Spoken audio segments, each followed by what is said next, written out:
Nega homila tushib qoladi? Faoliyatim davomida oxirgi kunlarda juda ham ko'p kuzatayotgan holatim homila bo'lyapti, lekin tushib qolyapti ayrim vaqtdan keyin. Nima uchun bu holat kuzatilyapti? Ko'pchilik aytadi, bunga ayollar sababchi va tezda ayolni tekshirishni boshlaymiz. Bachadon holati, umuman tuxumdonlar holati, ayollar organizmi, anemiyasi bor yo'qligi va hokazo analizlarni tekshiramiz, gormon muvozanati buzilgan, buzilmaganligi, tez tekshirishni boshlaymiz, infeksiyalar bor yo'qligi. Lekin erkagichi? Erkak ham aybdor bo'lishi mumkinmi? Negaki erkak va ayol birday aybdor bo'lishi mumkin. Sabab bola rivojlanishi, homila paydo bo'lishi uchun 50% ayol kishi javob bersa, 50% erkak kishi javob beradi. Bundan ko'rinib turibdiki, men bugun sizlarga bermoqchi bo'lgan ma'lumotim homila tushishiga 5 ta katta sababni aytib o'taman. Erkaklar tomonidan, erkaklarni aybi tomonidan, erkaklarni kasalligi tomonidan kelib chiqadigan holat haqida ma'lumot beraman. Birinchi navbatda homila tushishi aslida nima? Mana buni bilib olishimiz kerak. Homila tushishi oddiy sodda tilda tushuntirib beraman. Tuxum hujayrani yer deb oladigan bo'lsak, spermatozoid bu loyiha. Tasavvur qiling, yerimiz bor, biza bino qurmoqchimiz. Lekin loyihamizda xatolik bor. Nima bo'ladi? Holat, ya'ni qurilish boshlanadi, lekin oxiriga yetib bormaydi. Bundan ko'rinib turibdiki, katta ehtimol bilan birinchi sabab bu genetik sabab, genetik omil hisobiga. Bunga kim aybdor? Bunga ayol ham, erkak ham aybdor emas. Ya'ni genetik sabab oqibatida homila tushib qoladi. Xo'sh, savol tug'ilishi mumkin. Erkak kishi qanday ta'sir qiladi homila tushishiga? Hozirda erkaklarda sperma chiqsa, hammasi yaxshi. O prosenti bor, qimirlab turibdi. Men tekshirtirdim, 10 ta joyda. Yo'q, to'xtang. Zamonaviy embriologiya, zamonaviy reproduktologiya, zamonaviy urologiya, andrologiyada spermani o'zi muhim emas. Uni harakati, uni soni, uni sifati, umuman uni umumiy ko'rinishi va DNKsi shikastlanmaganligi juda muhim hisoblanadi. Tasavvur qiling, ikkita telefon, iPhone telefon, ya'ni men spermani boshqacha tilda sizga tushuntirib beryapman.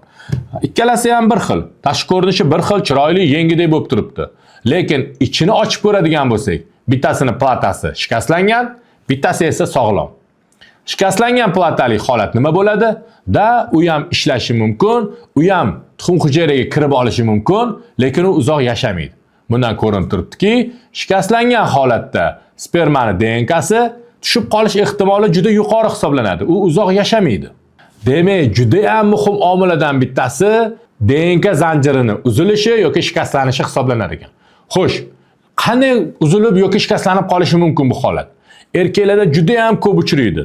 Ichish, ichkilik, narkotik iste'mol qilish, sigaret chekish, ortiqcha vazn, semizlik holati, siydik yo'llari umuman erkaklik jinsiy organlarda yallig'lanish kasalliklari bo'ladigan bo'lsa, noto'g'ri ovqatlanadigan bo'lsa, hatto vaqtida uxlamaydigan bo'lsa ham, uyqusi buzilgan bo'lsa ham, uni DNK fragmentatsiyasi, DNKsi shikastlangan bo'ladi.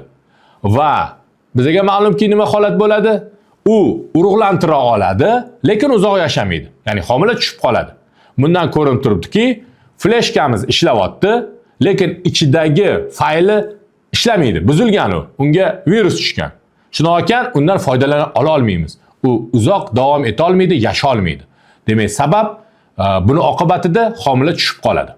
Va eng muhim, juda ham ko'p erkaklarda uchraydigan yana bir kasallikka keldik. Bu varikotselli kasallik. Varikotselli ustida urolog, androlog ikkiga bo'linadi.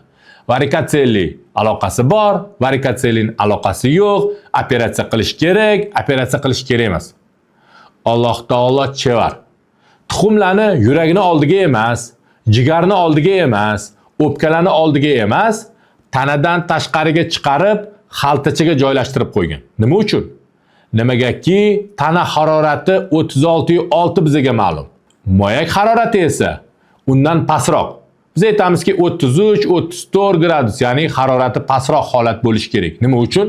Negaki mana shu haroratda spermatozoid hujayralari, sperma yaxshi rivojlanadi, ko'payadi, paydo bo'ladi va urug'lantirishga tayyor bo'ladi.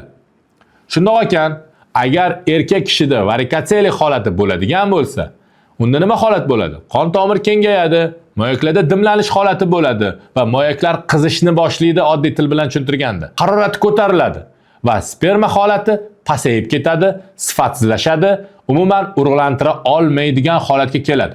Tezda ochib operatsiya qilish kerakmi? Yo'q, baholash kerak. Sperma holati pastmi?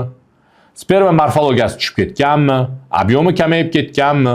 Og'riq beryaptimi, yo'qmi? Asorat berdimi, yo'qmi? Mana shu holatlarni taroziga qo'ygan holatda varikotseli kasalligini davolash kerak bo'ladi. Va bizga ma'lumki, varikotseli operatsiyasidan keyin jinsiy aloqa ham yaxshilanadi testosteron ko'tarilishi hisobiga, moyaklar kichrayishi to'xtaydi va sperma sifati yaxshilanishni boshlaydi. Bizga ma'lum ekanki, varikotseli kasalligi ham homillarning tushib qolishiga sababchilardan biri hisoblanadi. Keyingi katta sabablardan biri yoshga bog'liq. Ko'pchilik homiladorlik payti, ayniqsa ginekologlar faqat ayolning yoshiga qaraydi. Yoshingiz katta bo'lib qopti, fertil yoshidan o'tib ketibsiz, sog'lom bola tug'maysiz deb. Erkak yoshchi. Erkagi yoshi ayolning yoshidan ham muhimroq. Neki yosh o'tgan sari bizga ma'lumki, spermalar o'zgarishni boshlaydi, spermatozoid hujayralari ham o'z sifatini yo'qotishni boshlaydi. Ular ham sifatsizlashib, Kruger tahlilida pasayib, sog'lomlashishdan uzoqroq bo'lib qoladi. Sog'lom bo'lmay qoladi va genetik xatolar uchrashni boshlaydi. Bunday holatda nima bo'ladi? Agar homilador bo'lsa, tushib qolish ehtimoli yuqori bo'ladi. Bu degani katta yoshda erkaklar bolali bo'la olmaydi degani emas. Faqatgina e'tibor berish kerak, albatta davolash kerak, mikroelementlar bilan to'ldirish kerak va imkon bo'lsa qarilik chog'ida emas, yoshlik chog'ida farzandli bo'lganini biza albatta ma'lumot sifatida aytib o'tamiz. Yoshga juda ham katta bog'liq hisoblanadi, albatta erkagi yoshiga, faqat ayolning yoshiga emas. Shuning ekan, erkak katta bo'lgan sari, yosh katta bo'lgan sari, qarigan sari spermasi ham hamin qadar bo'ladi. Keyingi holat erkaklardagi hayot tarzi. Hozirgi tezlashgan hayotdan keladigan bo'lsak, bu juda ham muhim holat. Xo'p, hayot tarzi nima aloqasi bor? Tasavvur qiling, organizm bu laboratoriya. Siz 8 soat emas, 4 soat uxlasangiz, doimiy kun davomida stressda bo'lsangiz, fast food topganingizni yeb ketasiz, och qolib ketasiz va hokazo hayot tarzingiz palapartish bo'ladigan bo'lsa, u sizga yaxshi mahsulot ishlab chiqarib beradimi? Yo'q. U kasallangan, siz yegan narsaga qarab, stressingizga qarab, sizning hayot tarzingizga qarab mahsulot chiqarib beradi va u mahsulot sifatsiz bo'ladi. Mana bunaqa sifatsiz mahsulotdan bo'lgan homila uzoq yashamaydi. Keyingi aytadigan katta sabablardan biri erkaklar uchun ham, ayollar uchun ham juda ham muhim. Ya'niki, erkaklar uchun aytadigan bo'lsak, bu sperma ishlab chiqarishiga javob beradigan a'zolarni yallig'lanishi, bu aytamiz moyaklar, prostata bezi bo'lishi mumkin, albatta sidik yo'li, ya'ni urug' chiqadigan yo'llar bo'lishi mumkin, bezlar bo'lishi mumkin, burba idrar bez va hokazo. Umuman sperma ishlab chiqarishda ishtirok etadigan a'zolarning yallig'lanish holati. Ya'ni umumiy salomatlik deb aytadigan bo'lsak ham bo'ladi. Ya'niki, siz palapartish, jinsiy aloqa qilasiz, partnyorlar ko'p yoki bo'lmasam immunitetingiz past, ko'p infeksiyalar yuqtirgansiz.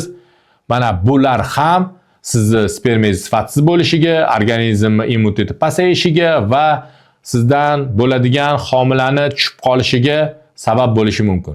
Shunday ekan, umuman erkaklar qachon tekshirilishi kerak, o'zini tekshirish kerak. Ketma-ket homila tushib qoladigan bo'lsa, umuman olganda sperma ishlab chiqarish jarayonida qanaqadir o'zida o'zgarishlar sezadigan bo'lsa, jinsiy organlarda yallig'lanish holatlarini biladigan bo'lsa, tekshiruvdan keyin yallig'lanish holatlari kuzatilsa, yoki bo'lmasa unda moyaklarida yoki bo'lmasa jinsiy organlarda qandaydir og'riqlar kuzatilayotgan bo'lsa, hatto eko qildirsa ham bu muvaffaqiyatsiz bo'ladigan bo'lsa, albatta erkak kishi o'zini sog'lig'i haqida qayg'urishi va ma'lum bir tekshiruvlardan o'tib qo'yishi kerak.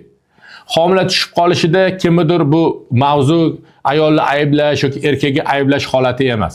Men faqatgina bu holatga erkaklar tomonidan nigoh tashab, erkaklar tomonidan bo'ladigan ayrim holatlarni hozir tushuntirishga harakat qildim. Shunday ekan, siz homilador bo'lmoqchimisiz? Albatta, yaxshi mutaxassis bilan borib ko'rishing va tekshiruvlardan o'ting, homilaga tayyorgarlik qiling va bu muvaffaqiyatli bo'ladi albatta. Umuman olganda gapimni so'ngida aytmoqchiman, agar sizda tez-tez homila tushishi yoki homila tushish holatlari, rivojlanmay qolish holatlari kuzatilayotgan bo'lsa, agar menga yaqin bo'lsangiz, Murojaat qiling, quyidagi raqamlar bilan bog'laning, qabulimga keling. Men sizni preventiv, eng oxirgi yo'nalishlarda davolab beraman. Uzoqda bo'lsangiz yoki qo'shni davlatlarda bo'lsangiz, o'z ma'lumotlaringizni yuboring, analizlaringizni ko'ramiz, sintez analiz qilamiz, sizga masofadan ham yordam berishga harakat qilamiz. Agar sizga ushbu video yoqqan bo'lsa, like tugmasini bosib qo'ying, menga obuna bo'ling va mana shu kunlarda tez-tez homila tushib qolish holatlari kuzatilayotgan yaqinlaringizga yuborib qo'ying.